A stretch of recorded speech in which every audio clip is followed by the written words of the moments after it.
Assalamualaikum warahmatullahi wabarakatuh. Perkenalkan, nama saya Arif Rafiki Storus. Saya di sini akan membahas tentang perseroan. Apa sih perseroan itu? Perseroan adalah salah satu jenis badan usaha yang dilindungi oleh hukum dengan modal yang terdiri dari saham. Seseorang dikatakan sebagai pemilik PT apabila memiliki bagian saham sebesar dari jumlah yang ditanamkannya. Selanjutnya, kita akan ke bentuk perseroan.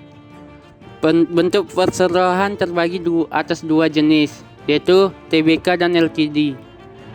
TBK adalah perseroan terbatas terbuka, berarti semua saham yang dimiliki telah dijual untuk publik atau sudah IPO, Initial Public Offering, berarti sahamnya dapat diperjualbelikan oleh para investor dan terbuka untuk umum di pasar modal.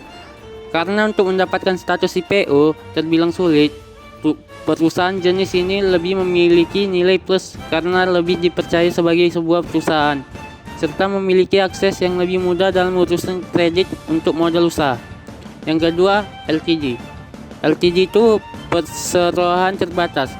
Perseroan jenis ini umumnya sama dengan perseroan TBK, namun untuk kepemilikan saham atau modal hanya diperuntukkan bagi orang-orang tertentu.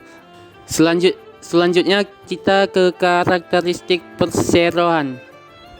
Karakteristik perseroan adalah modalnya terdiri atas saham-saham atau andil kekuasaan tertinggi ada pada rapat umum pemegang saham atau RUPS. Pemilik PT adalah pemegang saham akan memperoleh keuntungan yang berupa dividen. Dewan komisaris terdiri atas golongan atau beberapa orang pemilik saham. Selanjutnya, dalam mendirikan perseroan ada beberapa langkah-langkah yang harus dipersiapkan, yaitu sebagai berikut. 1. Mempersiapkan data pendirian. 2. Membuat akta pendirian di notaris. 3. Pengesahan SK Menteri Pendirian PT. 4. Mengurus domisili kelurahan. 5. Mengurus NPWP di kantor pajak. 6. Mengurus izin usaha. 7. Mengurus TDP atau tanda daftar perusahaan. 8. Memiliki sertifikat BPJS ketenaga kerjaan. Selanjutnya, kita akan masuk ke hak kepemilikan saham. Terdiri dari 1. Hak perseorangan atau personal rights. 2. Hak menilai harga saham. 3. Hak meminta didahulukan. 4. Hak gugatan derivatif. 5. Hak pemeriksaan. 6. Hak meminta mengadakan RUPS. 7. Hak meminta pembubaran perseroan.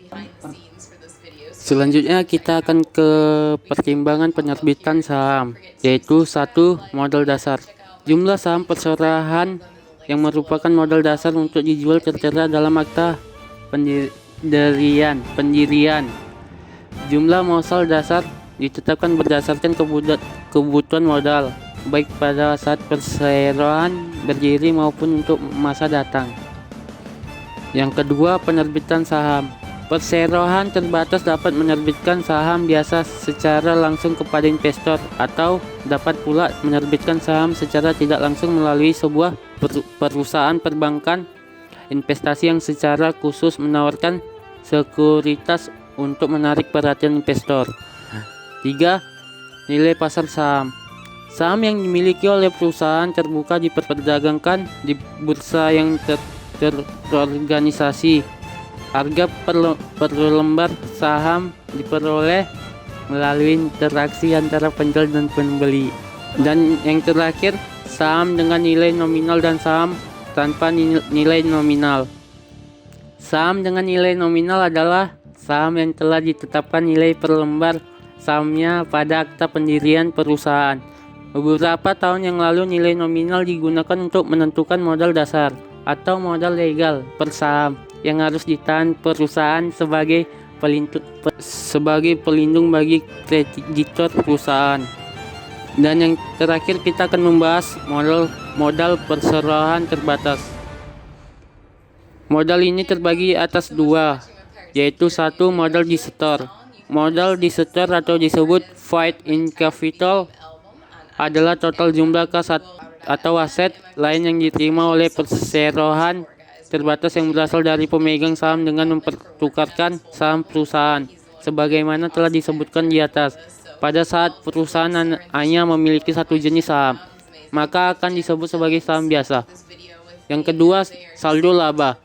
Saldo laba atau laba ditahan adalah laba bersih yang ditahan oleh pihak perusahaan. Laba bersih yang dicatat dalam saldo laba berasal dari ayat jurnal penutup dengan mendebit ikhtisar laba rugi dan mengkredit saldo laba. Hanya itu saja yang dapat saya jelaskan. Lebih dan kurang saya mohon maaf. Saya akhiri dengan